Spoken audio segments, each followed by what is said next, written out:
La fachada de la casa tiene algún deterioro, sobre todo en materia de bienestar. No conseguimos los resultados que esperábamos en materia de pobreza y de inflación, por ejemplo. Hay otros resultados. Empeoraron. Objetivamente, del 2015 para acá, empeoraron bastante. La fachada empeoró, pero indudablemente, a pesar de que sí, pero Carlos, se generaron 1.250.000 puestos de trabajo en estos 4 años, que no fueron suficientes porque hubo más gente que buscó trabajo de los puestos de trabajo generados. Pero esta casa, que tiene una peor fachada, tiene mejores cimientos, con lo cual diría que hay mejores condiciones en esa casa, en esos cimientos, para conseguir algún bienestar en el futuro. En estos 4 años se sembró para que, por ejemplo, la deuda deje de crecer. De modo que la deuda hoy no es alta en términos de nivel, de peso de la deuda, es 70% del producto, es una deuda muy razonable. Sí hay un problema, no hay un problema de solvencia, sí hay un problema de liquidez. Gustavo Campana. Buen día, Víctor Hugo, ¿cómo va? ¿Cómo estás? Y como el día, más o menos. Bueno, gris, muy gris. ¿Sabes por qué estoy gris? A ver. Porque no te dan colores estos tipos. Todo es una mentira, un abuso de posición dominante en lo mediático. Viene la Cunza y te dice con un desparpajo absoluto y total, mostrando que es como los otros, porque parece más medido, más cauteloso, no tiene esa cara de Duhovne que de antemano te estaba diciendo que ese tipo te iba a embromar. Es decir, uno lo veía a Duhovne, era seguro, era una verdadera fija. La Cunza aparece con algo más confiable, más pintón, qué sé yo. Y por ahí eso lo hace con un poco más de glamour, pero es un mentiroso, un falaz, tal como los otros. Es decir, están acuñados de la misma manera, es una matriz que no se rompe. Habló de desempleo y deuda externa. 2 datos muy sensibles que seguramente, en función de deuda, hipotecaron a 3 o 4 generaciones de argentinos, y en función del desempleo te dejaron nuevamente un drama de 2 dígitos que va a costar un rato muy largo equilibrar.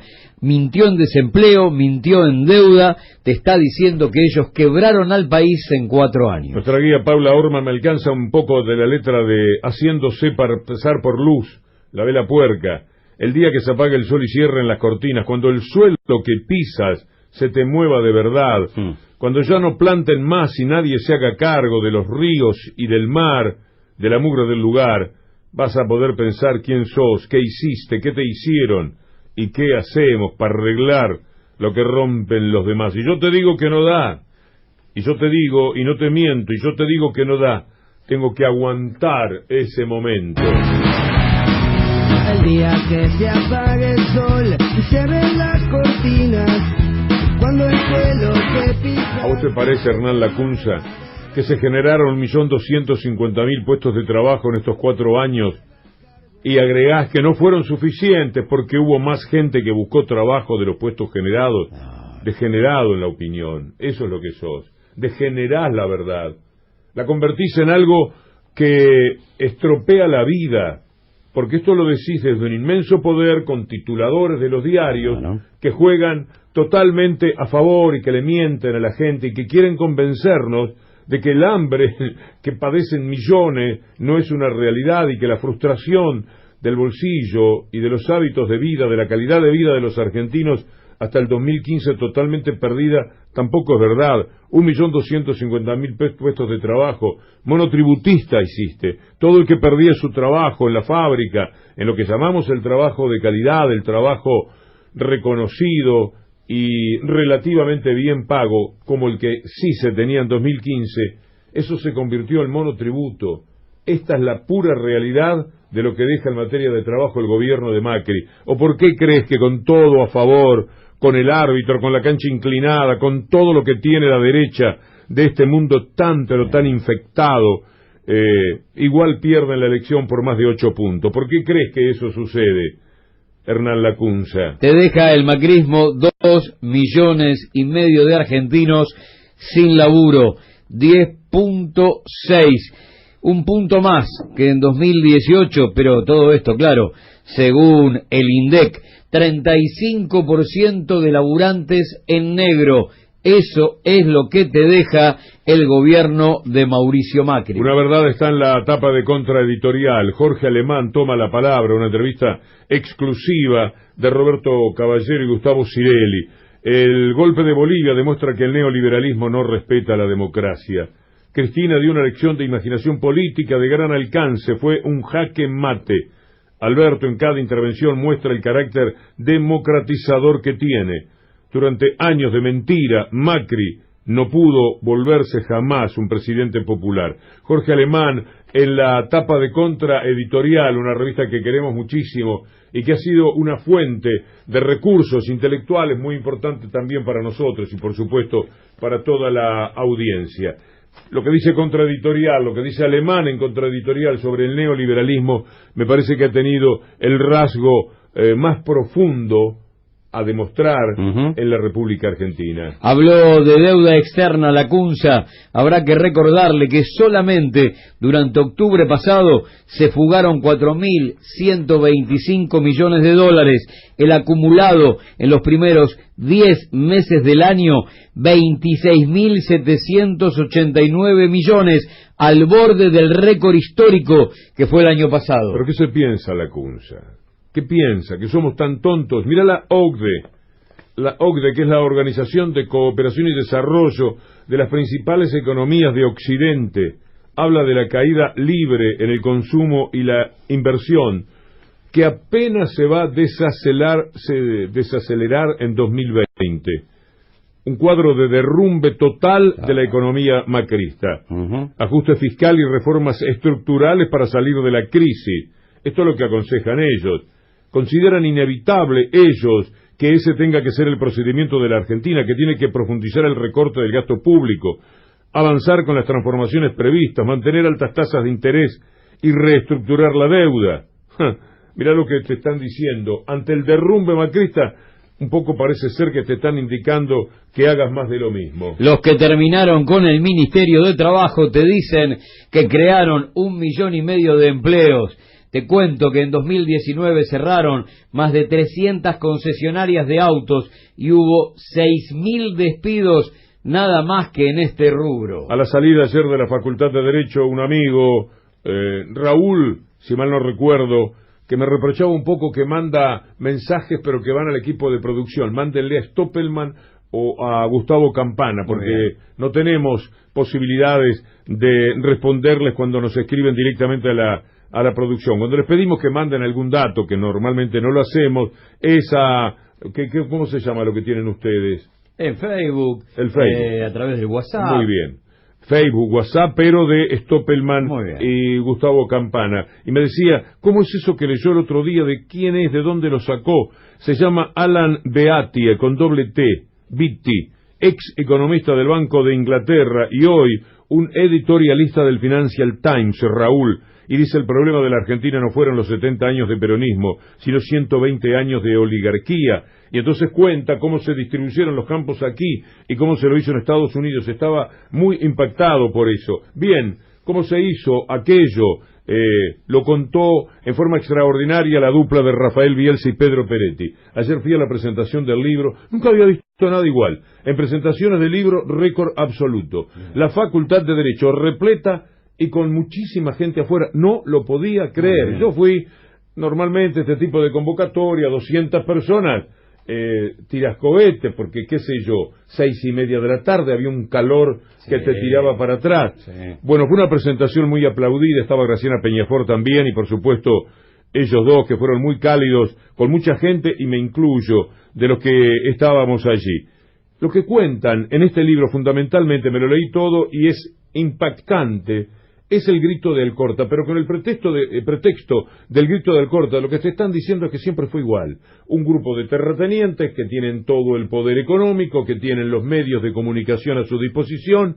Ahora cambian los nombres, como ellos sugieren, nombrando a actuales hacedores de la política y la vida de la República Argentina, tan perseguidos y tan estigmatizados. Pero de lo que habla es de personajes de los cuales yo tenía verdaderamente poco conocimiento. Francisco Netri, por ejemplo, sí, o su hermano cura, al que tuvieron preso inventándole una causa que por supuesto era mentira, de que había hecho una extorsión, escribiendo unas cartas de puño y letra, que después se demostró por la Cámara, pero mientras el asunto lo falló un juez de los indecentes que siempre tiene la justicia, lo metieron en la cárcel al cura 52 días, y al hermano lo asesinaron en 1916. Y ahí te aparecen personajes verdaderamente impactantes. Estoy con el libro, me lo pude prácticamente terminar, me quedan 10 paginitas, digo, si lo quiero terminar, el capítulo Todo pasa y todo queda. Me quedó, no llegaba a la facultad y quería ir, aunque llegué un poquito tarde. Después me fui algo antes del final del discurso de Rafael Bielsa, que estaba inspiradísimo, porque tenía el estreno de la película donde actúa mi hija Paula. Y quiero decirles que me encantó. También una multitud ahí en el Cine Gomón, la película la dan en el Gomón, y en el Cinemark Palermo, de lo que yo sé por lo menos, y me quedé cautivado, encantado. Una preciosa comedia, y uno llega con mucho recelo a esas cosas. Así que, qué sé yo, si no te gusta, ¿cómo le decís a tu hija y a los amigos y todo lo demás? ¿Sabes qué? Sí, pero le falta esto y le falta lo otro. Sí me gustó, pero se te nota en el tono que no. No, me gustó, entusiasmado, me fui y nos fuimos con mi familia muy pero muy felices, dicho sea de paso. Pero volviendo al libro de Rafael Bielsa y Pedro Peretti, que se llama Lawfare, Guerra Judicial Mediática, y que tuvo ese recibimiento espectacular ayer en la Facultad de Derecho, cuenta la historia de todo un siglo, el siglo pasado. Yo agregaría que lo del grito del Corta y los desajustes de las injusticias tienen que ver con el medio siglo final del siglo XIX. Ahí se cocinó absolutamente cada una de las injusticias. Pero esos toman el punto de partida del grito del Corta. Las cosas que le hicieron a quienes dirigían aquel movimiento que tenía que ver con la Federación Agraria, con el origen de la Federación Agraria, la demolición a la que arrastraban la vida de la gente, la forma en que periodísticamente, bueno, andaba ahí La Nación. Uno de los capítulos finales tiene un diputado, Nicolás Repetto, socialista, claro. Nicolás Repetto, que denuncia a 33 periodistas de La Nación que estaban metidos en el gobierno, y el tipo llega, se convierte en diputado y llega y dice, pero ¿cómo puede ser? Los tipos que opinaban desde el diario La Nación estaban metidos en el gobierno. Claro. Entonces, una cosa tenía que ver con la otra, y toda la campaña que hacían contra los luchadores del grito del Corta era, por supuesto, parte de los intereses del propio gobierno. Siempre igual, te estoy hablando de 1912. Este hombre llega y lo descubre cuando le toca ser diputado. Es tremendo, la historia se repite en forma constante. Entonces, con valentía, Rafael Bielsa y Pedro Peretti dicen, no era vudú el caso, que ahora están luchando por rever la causa, y puede tener éxito porque corresponde. Pero entonces era Francisco Netri, o era un cura. Muy bien. Pascual Netri, que era el cura de Máximo Paz. Bueno, la historia es apasionante, muy contada con mucho deseo de entretener. Les voy a leer algunos capítulos pertinentes, sobre todo en aquello que hace a la furia mediática de los terratenientes, de los banqueros, de los grandes ganadores de una economía tan injusta como la que tenemos, procediendo de la misma manera que hoy. Furia que solo aplacaba la muerte del adversario. Furia que, por ejemplo, generó los 800 cadáveres de la Semana Trágica en 1919, trabajadores de Bacena, de los talleres metalúrgicos de Bacena, que pedían 8 horas de trabajo. La masacre de 1921 en la forestal inglesa, con 600 cadáveres y 1.400 fusilados en la Patagonia por pedir un botiquín en inglés y castellano, velas y mantas. Así se terminaba con todo aquel que le dijera no al avance del liberalismo. Encontré al abuelo del padre Mujica en el capítulo Infiltrados y agitadores en el grito del Corta. Era la explicación que iban y daban el macrismo de aquel momento, el ministro Mujica, una especie de mezcla de Lacunza con Duhovne, con toda esa gente que ha estado a cargo de nosotros. Gustavo, ¿cómo nos pasó Macri? Claro. ¿Cómo nos pasó Lacunza? Que para colmo, por un ratito te pareció inteligente, posiblemente lo sea, pero totalmente entregado a los designios del establishment, ve que ahí está cómodo aunque no tenga, laburo va a tener siempre, claro. Está cómodo porque encontró su lugar de pertenencia, y vos sabés que yo le desconfío, estoy seguro que es un muchacho que pensaba distinto, que creyó que el mundo merecía algún cambio, se entregó atado de pies y manos. Bueno, el abuelo del cura Mujica, fíjate, se preguntan Bielsa y Peretti, ¿cómo reaccionaría Adolfo Mujica, que era el ministro en cuestión, sabiendo que después le venía ese nieto, ese cura maravilloso? Y entonces él decía que todo lo que pasaba con el tema del grito de Alcorta era la mala organización de la industria del país, que era un conflicto entre privados, que los comerciantes cobraban tasas usurarias, y los agitadores, claro, es decir, los infiltrados, los anarquistas, sí, claro. Por anarquistas, algunos lo pagaron terriblemente caro. Capdevila era un personaje líder de aquel movimiento, pero era anarquista el hombre. Imagínate el tratamiento que le daban en la historia. Me importó muchísimo el libro, porque efectivamente, como prometen, es una manera de mostrarte el presente. Todo el tiempo vos lees Grito de Alcorta en este libro Lofer y estás leyendo nuestra realidad de ahora. Tiempo de la ley de residencia de Miguel Cané, para meter en un barco engrillado a todos los socialistas y anarquistas y mandarlos rumbo a Europa sin juicio previo. Pero hablaste de la Facultad de Derecho y hoy se cumplen 70 años de la universidad pública y gratuita en la República Argentina por decisión del peronismo, y estuviste en un escenario inaugurado en 1949. Esa casa de estudios, ese edificio lo creó el pueblo, y desde allí salieron, pero miles de antipueblo, a dirigir los destinos de la nación con ropaje de abogado, diciéndote que eran los dueños de la Constitución. Pero ese edificio lo hizo el pueblo en 1949. Hoy se cumplen 70 años de la gratuidad de la universidad pública y, claro, también de la gratitud del pueblo. El Papa Francisco, mientras tanto, alerta que no hay democracia con hambre y pobreza. Muy bien. Me voy a permitir una discrepancia semántica. A ver, dale. Con Francisco. Yo creo que se recuperó la democracia merced al hambre.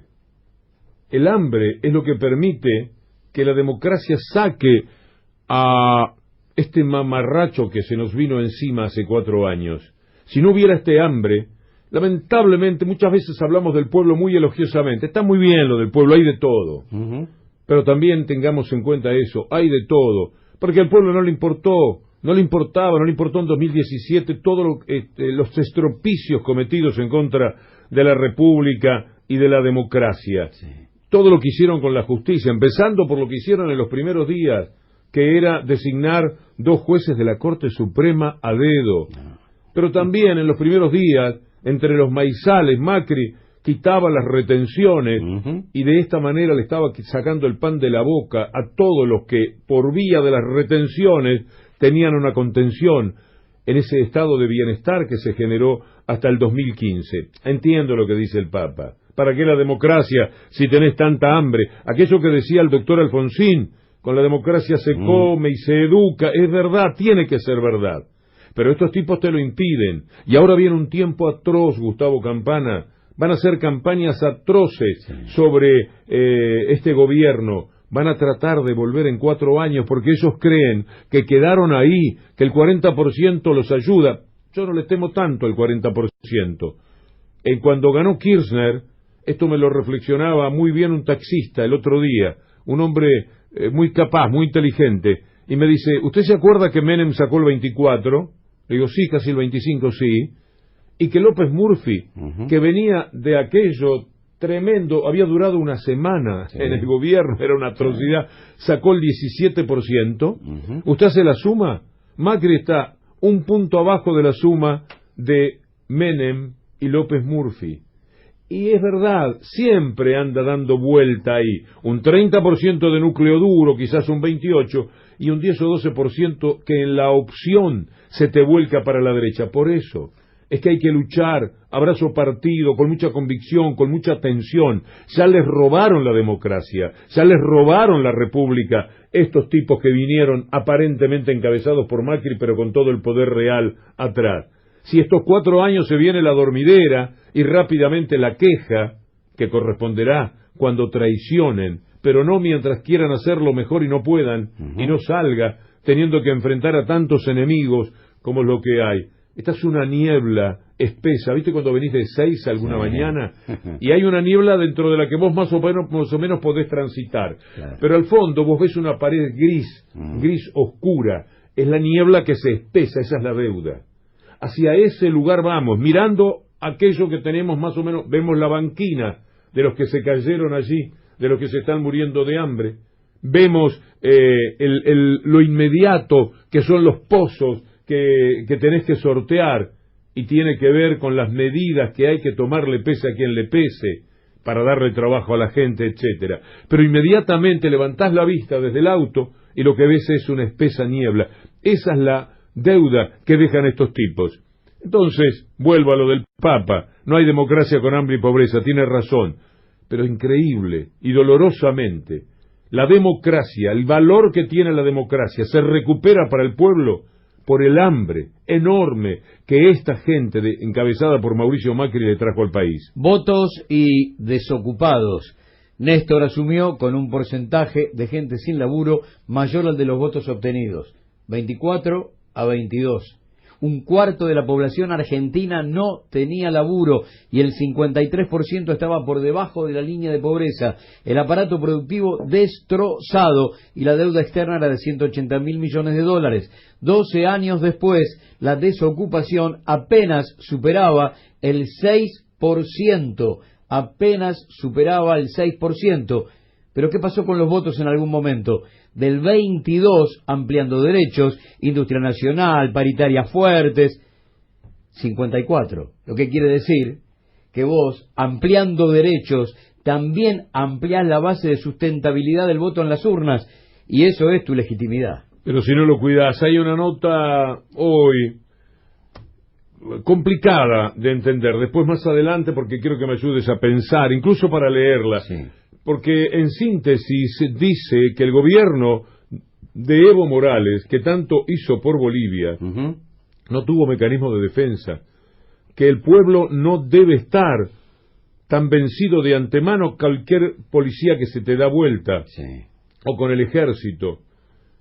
Y es verdad, lo sacaron a Evo Morales de un día para el otro, no nos dimos cuenta, Gustavo. Estábamos elogiando hasta el día anterior la maravilla de lo que había hecho con Bolivia Evo Morales, y de repente aparece esta asesina, dicho con guiones que separan, asesina de Áñez, y lo es porque mandó a decir, a imponer que todo lo que vos mates, todo lo que vos hagas en la represión, no te va a costar nada, por lo tanto sos vos la que está detrás de la impunidad de los asesinatos, y por lo tanto a mí no me importa el milico boliviano que gatilla para matar a sus compatriotas, me importa el que le dice apretá el gatillo tranquilo que no vas a tener ningún tipo de problemas.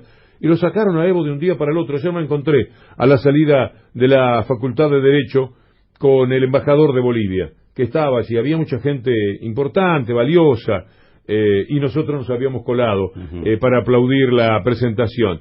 Y con qué dolor está ese hombre, con qué dolor se tiene que afrontar esta situación, porque estamos hablando del embajador de Evo todavía, no han tenido tiempo de cambiarlo como si tuvieron tiempo de tirarle a la población de Bolivia toda esta muerte, toda esta desgracia, todo este olor a humo y a pólvora con el que han inundado el altiplano, donde el oxígeno es menos que en el llano, donde tienen menos oxígeno, y para colmo ahora lo han viciado de tanto humo, de tanta pólvora como la que han quemado para matar a sus compatriotas. No obstante, a Evo hubo que sacarlo apilando cadáveres, hubo que sacarlo con una violencia extrema desde hace más de 2 semanas en todas las calles de los puntos donde se sigue discutiendo la democracia en Bolivia.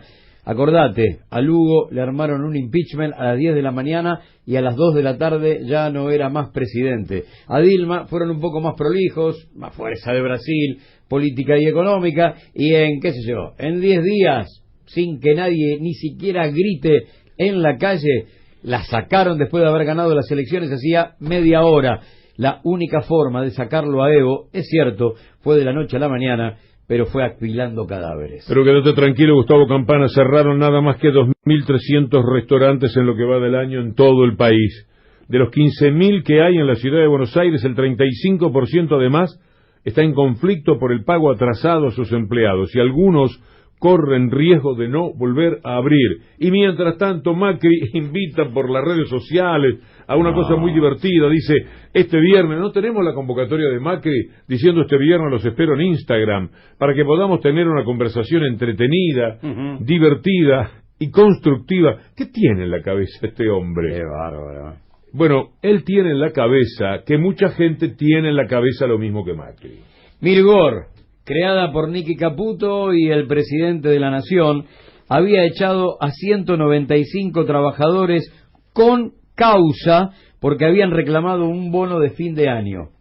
De vuelta, reclamaron un bono de fin de año y los echaron con causa. 195 laburantes, rebobinaron, dale, vamos ahora a negociar. Hubo retiro voluntario para 47, mirá lo que buscaban, estaban como en oferta y demanda viendo con qué se quedaban, y ahora van a recuperar el laburo 134, pero 47 se van. Las ganadoras y los ganadores son muy claros en la vida de la Argentina, del mundo neoliberal. Las empresas energéticas aumentaron sus ingresos 1000%, Gustavo Campana, 995 en 3 años. Pero quédate tranquilo, porque no solamente ganan eso, pobre las energéticas. Yo recuerdo muy bien aquel cuadro que hizo Julián Guarino, que si estuviera escuchando y me lo manda al equipo de producción, mucho le agradecería, actualizándolo, lo que ganan en el valor de las empresas, las energéticas, lo que han ganado en materia de acciones. Es decir, si vos tenías una empresa que valía 100, pasa a valer 600. En esta época en la que se sabía que el gobierno absolutamente depredador neoliberal de Macri les iba a dar, esos iban a ganar. Con la energética ganar siempre, porque la gente tiene que prender la luz, tiene que poner el gas, tiene que hacer las cosas que te permiten vivir más o menos, sobrellevar la vida. Hola, Stoppelman. Buen día. Pueden prender la luz si hay luz. La cantidad de cortes de luz que hubo desde el lunes, martes hasta hoy, y viene de hace un par de semanas. No se corta más, caramba. Pero nos están advirtiendo, le están advirtiendo. Para mí esto es una advertencia clara, Alberto Fernández, de cómo se van a comportar en el verano. Bueno, habrá que buscar la manera. Yo creo que hay que legislar. Mientras, si vos no rompés lo establecido, si vos no legislás, el tipo, el que no quiere venderte la soja y la tiene en un silo para que vos tengas que aumentar el dólar y hambrear al pueblo, y no tiene piedad con eso. El gobierno no puede quedarse en el ruego o en la denuncia a través de los diarios, que además juegan para ellos, de decirles, vendan, no le hagan eso al país. Yo creo que hay que impedir que le hagan eso al país. Y las energéticas tienen nombres y apellidos.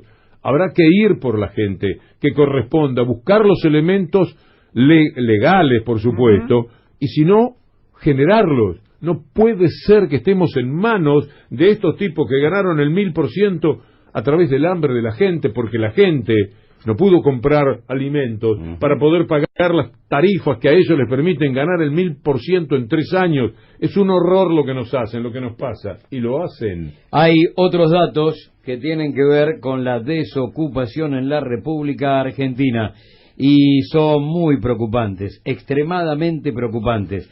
Hay récord de empresas que están pidiendo preventivo de crisis en el fin de fiesta macrista, esperando que la Secretaría de Trabajo diga sí y entonces puedan echar al 50%. Fin de fiesta, y bueno, mirá cómo te invita Mauricio a su fiestita esta tarde. El viernes los espero en Instagram para que podamos tener una conversación entretenida, divertida y constructiva.